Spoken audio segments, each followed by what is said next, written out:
Hi, and welcome to my series, Collaboration from Home. My name is Jim Recker, and in less than 10 minutes, I hope to pass on to you 5 tips and tricks for teaching high school students and college students who are also at home. Kind of doing this for a while. For the last 20 years, I've helped companies around the world with their virtual training programs and have a specialization in helping people like you make that leap from face-to-face to online. And my plan is today is to give you 5 tips and tricks that will help you be better prepared, get higher retention and interaction, and also to help meet your learning objectives and get better results. So let's go on to the first tip, which is you're going to have to adapt to the medium. And by that I mean is that you're going to have to modify your content so it will work online. The materials that you prepared for face-to-face classrooms is simply not quite going to work. So you're going to have to make some modifications. And you're going to have to focus on what I call active learning. You just won't be able to lecture as much as you used to. You're going to have to allow for discussions and collaborations and give the students some time to reflect on what you've just delivered to them.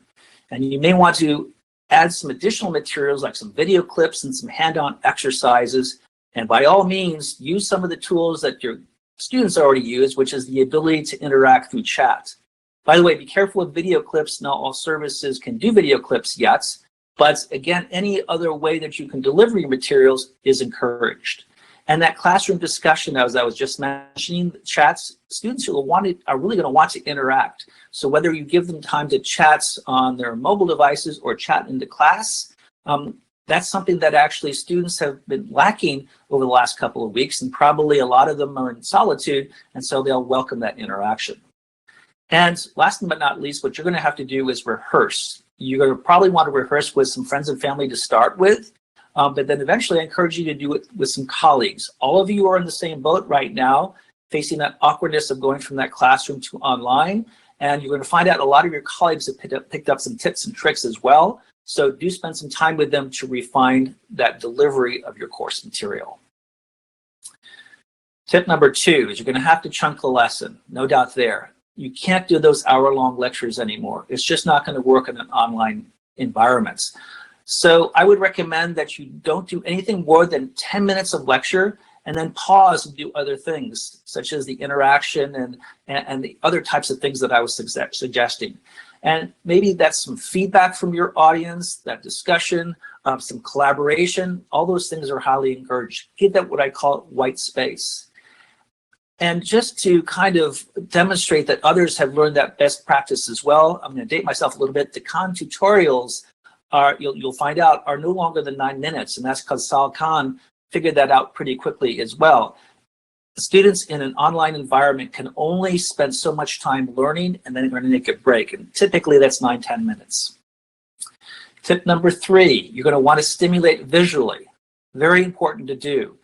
And that's because a static slide, meaning a slide that just sits there, will lose your audience guaranteed in 30 seconds. So as you're probably noticing, what I'm doing is I'm building my slides as I'm going along, but building is not only the best thing, using some motion. As you can see, I'm using my cursor here. Just the motion on the screen will keep the eyeballs on the screens, I guarantee. So don't hesitate to use your cursor as much as you can. Some of the tools out there also have some highlighters, abilities to underline things, put arrows next to some things. I encourage that you practice those in your rehearsal and use them. And then if you can, use a whiteboard. A lot of the tools out there also have whiteboards as well. Depending on what your course materials is, the whiteboard may not always work, but if you are used to using a whiteboard or a blackboard, I encourage you to do that, or use just a piece of paper or something to simulate the things that you used to be doing in the past. And the other thing you'll also want to do is from time to time, just simply pause.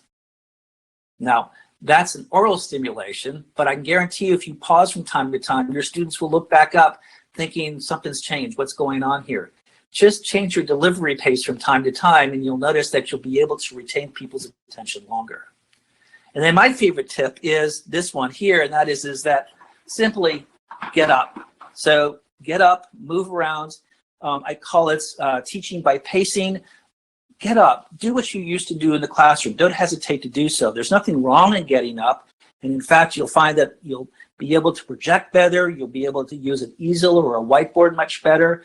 Don't always sit at the desk. That's not always the right way to deliver. And depending what your class materials is, it may be better just to do the whole class standing up. Put your camera on a or laptop on a shelf or something like that so that you are able to stand up and walk and pace around the room. Highly encourage you to do so. And then you could then go back to sharing the screens.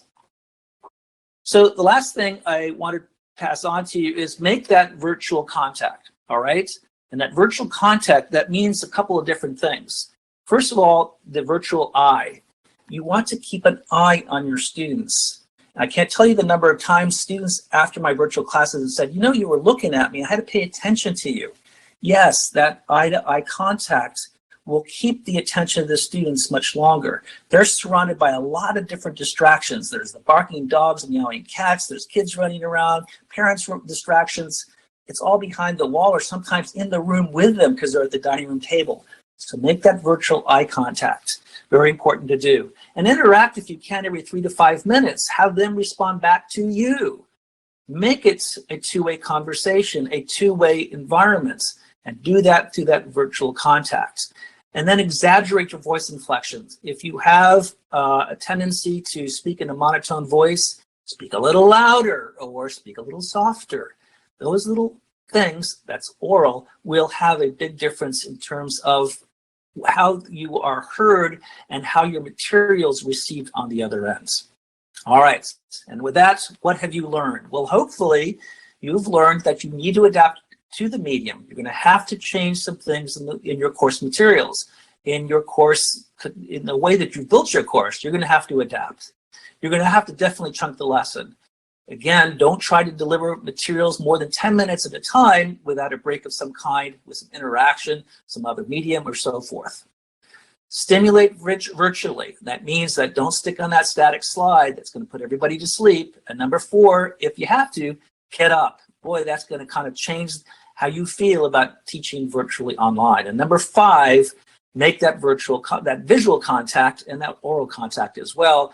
Doing that two-way communication to your participants out there, just like you have a habit of doing already in the classroom. Well, that ends my episode for today. Next time, I'm going to focus a little bit differently on a different topic, which is selling virtually. It has nothing to do with training at this point, but I will do some additional best practices in training at a later time. I want to thank you for joining my episode here today. If you can, give me some feedback. I enjoy your feedback, and I look forward to seeing you at another time on Collaboration at Home. Thanks for being with me today.